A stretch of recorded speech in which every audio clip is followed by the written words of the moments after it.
G'day champions! I've had my anger management meal, otherwise known as lunch, so I think we're ready to start working on a Mesa boogie. Got a stereo simulclass 290, simulclass 290 here. I used to own one of these before I learnt any better. It's just a power amp, it's alright.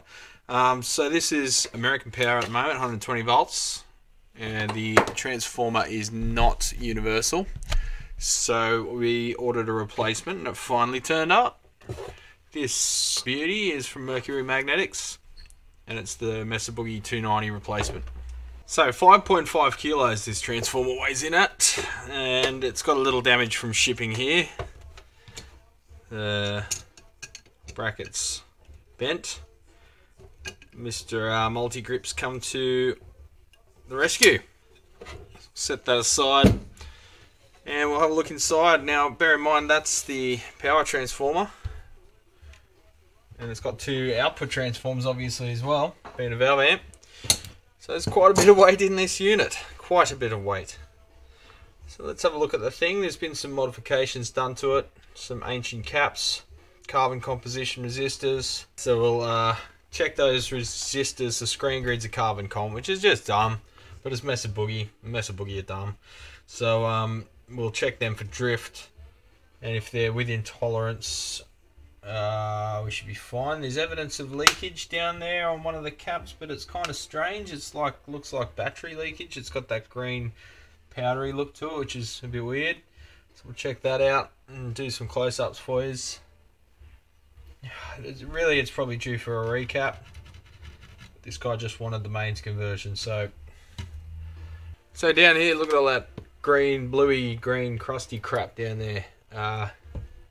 Seems to be coming out of that cap. Looks like part of that can of that cap is eaten away. Oh, and that's a nice solder connection there. Look, it just broke off because it was just tack soldered. So we go on and on and on about tack soldering here, but everyone still does it, and that's the kind of solder joint you get. Shit one. So don't do it. This cap is exploding. There's some kind of residue on the board in this whole area, possibly this cap leaking. There's modifications. There's an added resistor there standing up. There's an added cap here which may... I'm not sure. I can't see what's going on. I'm going to have to look up some photos of this unit and see who's done what and why. I hate working on modified stuff, honestly. You don't know the skill level. You don't know if the last person was a complete raving lunatic or not. So you've got to spend time to reverse engineer their thinking, which probably even they can't do, and then try and figure out a way forward. So anyway, all of these caps probably need replacing. If that one's gone leaky, literally oozing its guts out, like, look at that. The others probably aren't in the best condition either. So we're definitely changing the power transformer so the power cord can piss off because it's annoying. And that way we can spin the thing around on the desk and have a little dance party. Alright, so all the caps are dated. Let's have a look. I want to go on a date cap. We've got... Oh, spun around, now it's the other way. We got 1991, 36th week. We've got 1991, 29th week. We've got 1991, 31st week. And below this shit show, siliconed. Whatever. Let's just assume it's old, same as the others. And we've got... where are we? 1992, 12th week. 1992, 12th week. Made in the USA. So we'll replace them with some F&Ts. I'm not buying Sprague. Not paying the Sprague tax. We can buy good quality F&Ts instead. We'll replace the bias caps as well. Little radials. Little axials. I'll check these sockets. This area looks pretty heavily contaminated. Oh yeah. Alright, so someone's used some kind of cleaning agent, some sort of lubricant, which is corrosive. So, yeah, if it's just oily, slimy stuff, and you just assume, well, that's got to be good, it might not be good. This particular one looks like it's eaten the socket away, so we'll be definitely replacing that socket. Let's have a look at this stuff. Yeah, it's still liquid. Whatever it is. Doesn't smell like anything. Could just be oil. It's probably more likely like WD-40 or something. Whatever it is, it's corroded the living shit out of those contacts, and they're bright green now. It's kind of hard to show you, but yeah. If only I had 4K. Damn you, Dr. Gear, and your 4K shooting. I need a new camera. Let's have a look at these two. That one looks alright. No one's used any weird libations on that one. That one looks fresh. And that one looks good too. But that pretty much tells us that we're going to need to remove the board. We could try and butcher this thing from the top, but I don't trust the tiny little through plated holes that Mesa puts on their retarded tiny trace circuit boards. So I'm going to try and baby the living hell out of this board so we don't damage it. See how thin the traces are? Well, they're that thickness for just about everything. Like even the main supply line there, it's a little bit wider by like, I don't know, 50%. But all the others, they're like less than half a mil wide. They're like half a mil wide. It's just ridiculous. Yeah, there's greasy crap all over the board. It's like someone's just sprayed shit in there. And like, look at that. Someone's just sprayed stuff in there and hope for the best. It's like those engine additive magical fluids, like leak stop, like pour this in your radiator and your leaks will stop. Really? Are you that stupid? Those things don't work. The only thing they succeed in doing is taking money out of your wallet and then making you look like a dick when you go to the mechanics and say, "Oh, I used the leak stop." The mechanic just looks at his mates and laughs at you behind your back. Anyway, yeah, so I think we'll be removing this board. So we'll have to find a good podcast. Can anyone recommend a good podcast for doing very, what's the word? Menial? No. Tedious tasks. Because we're going to have to take photos, take note of which wire goes where, because the schematics are pretty well useless for that. We've almost got to draw our own little diagram of what goes where, what colours what. It's probably half an hour in that. And that way we'll know how to reconnect everything without anything going bang. Because if it goes bang, we've got to do it all again. And you've just doubled your labour cost. Well, you've doubled your labour loss, because you can't just pass that on to the customer. Some guys do, but I don't. So I'll remove the King's Ransom in valves. Stick them in a box. Safe out of the way so we don't accidentally smash anything. And put that aside. Next, I will snip out the filter caps. So just talk to the customer and we've got approval on a full recap. So I suppose for all you anoraks, I better make sure it's safe. Of course I make sure it's safe. I do it off camera, but got to do it on camera too. 42 millivolts. You could attach that to your nuts, you wouldn't even feel it. Snip them out. Snippity doodah. Fuck you, Mesa. Even getting in to snip the bloody caps is difficult on a Mesa. I'll snip that cap off, even though I don't really know what it does yet, because I haven't reverse engineered the mod. Removing those caps will give us a bit of room to move and just inspect the thing, because at the moment we can't really see much of that area where the leakage has occurred, to know if there's any underlying damage to the board. Alright. Oh my god. I've never seen this before. So, the owner said there was arcing visible through this vent. So this is this general area. The light's gone between the transformers and he's seen it through that vent. But he thought it was the transformers. but I explained to him it's what's behind the transformers. Now this has had some kind of caustic leakage on it. Let's zoom in a bit. That's probably a bad choice, being white. You won't see anything. Let's zoom in.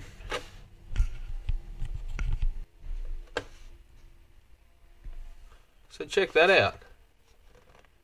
It's eaten through the can, and then the corrosion has proceeded to go underneath the wrap beyond halfway of the cap.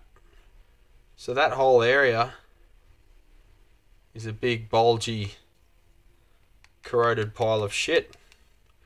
I think I need some kind of container to contain the crap in when I peel it back and show you, and I think I'm going to put gloves on for this one. Alright, so I've got my meat smoking competition gloves on. You ever notice how they always wear them when they cut up the brisket and stuff? You can see there the leakage from this cap as well. And it's got that oily crap on it again. So I don't think that's leaked from the cap. I think that's stuff that someone has sprayed in that area and it's made it into the cap. So be careful with what cleaning fluids. Don't use cleaning fluids. Use alcohol. If you can't clean it with alcohol, throw it in the bin and replace it. So whatever it is, it's turned our cap into a powdery, corroded pile of shit.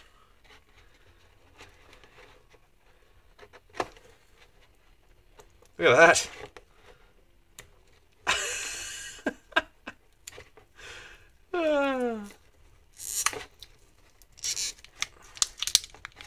That's beautiful, isn't it? Just powdered shit falling off it every which way. Oh, wow.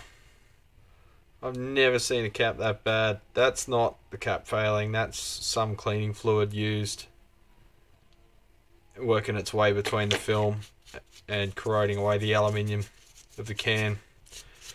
So anyway, we'll dispose of that carefully. Straight into the fucking bucket. And I'll wash this corrosive shit off my hands. So I reckon what's happened, someone sprayed this socket and it's found its way into the cap right next to it, and it's slowly, whatever they've used to clean it and lubricate it, has eaten the socket, and it's also eaten the cap next to it. Joy. So hopefully those solder connections aren't destroyed. I don't even know how to clean this stuff up. I think I'll vacuum it and go from there.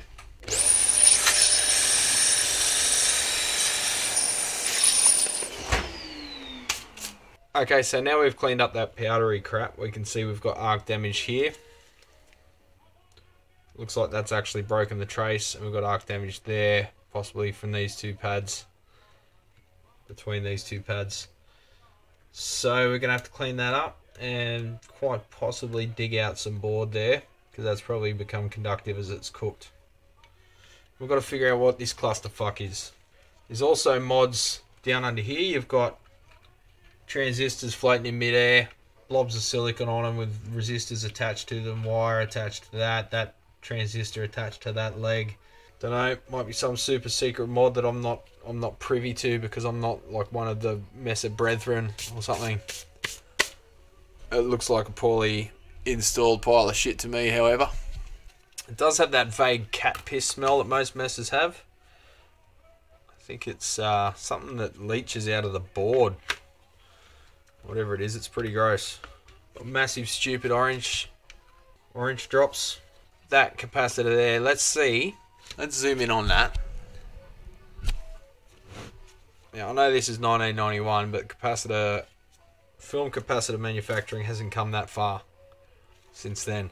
So look at the size of that. Here's a Panasonic 630 as well. This is actually 5%er, so much higher quality. And look at the size difference. It makes me laugh. These things are great. And look at it. It's like less than 1/10 of the size. So anyway, enough faffing about. Let's get the rest of these caps out and inspect the board well proper.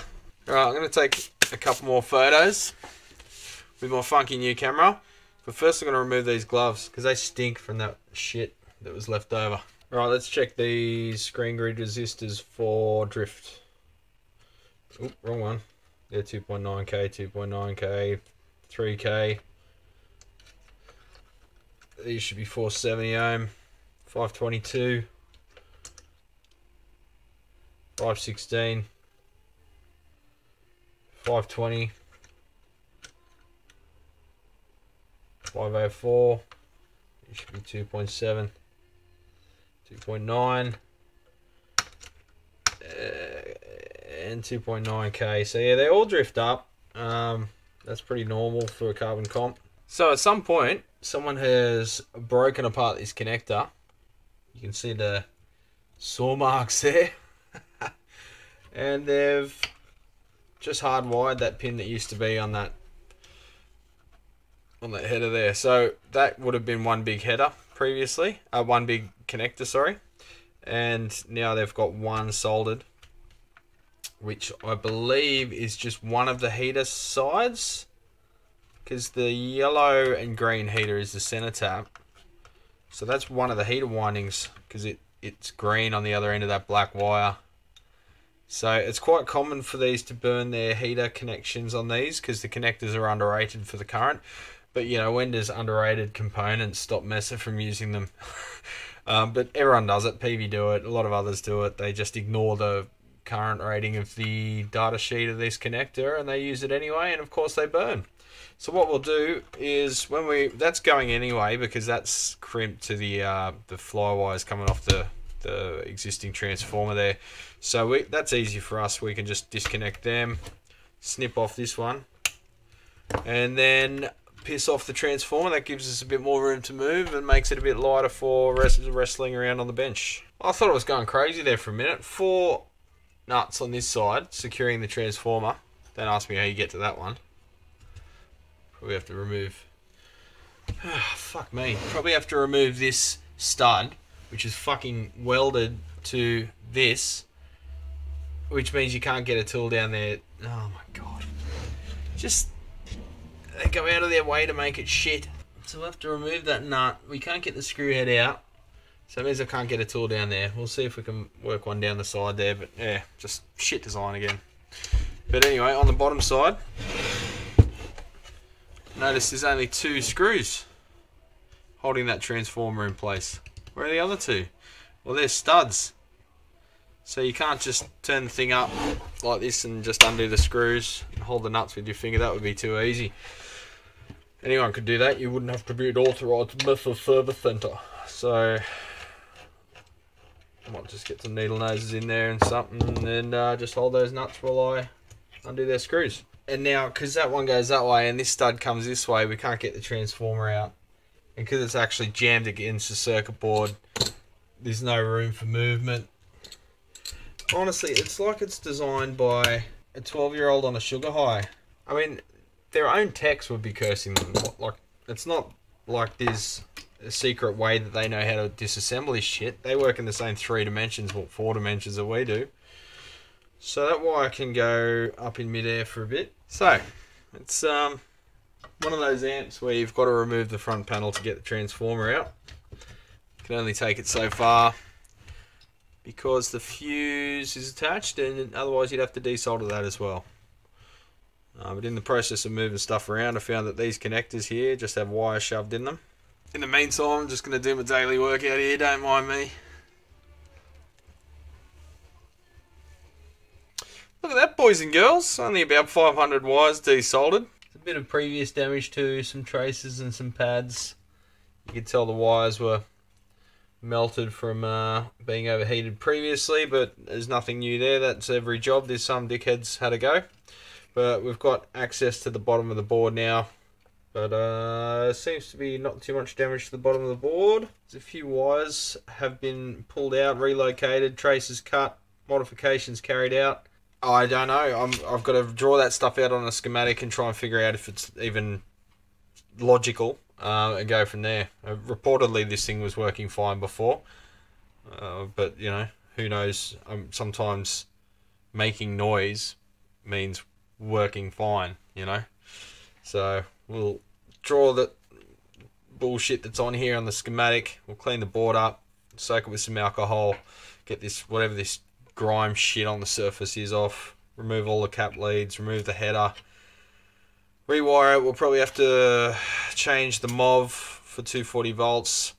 Let's see if I can wire up this fan to run off the 120 volt or 110 volt tap, so it works like an auto transformer, and regardless of the input voltage, this will always get the 110 volts then.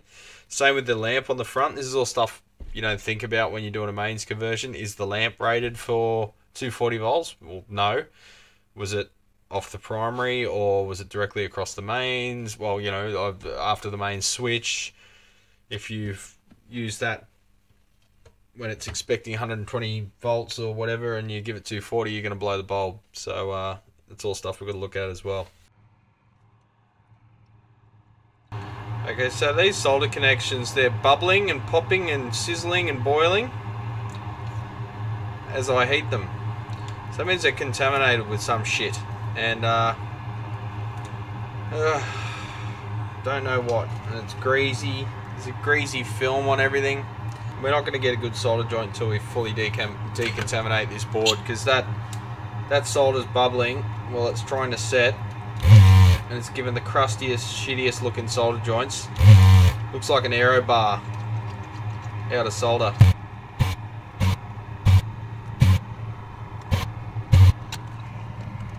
Alright, so there's our socket with the green slime under it. Probably conductive, because that green would be copper. And every pin is clogged with that green shit as well. Yeah, it's amazing the thing made noise at all. Probably didn't towards the end. So now I'll go through and remove all the cap leads again with the air getting extracted because it stinks.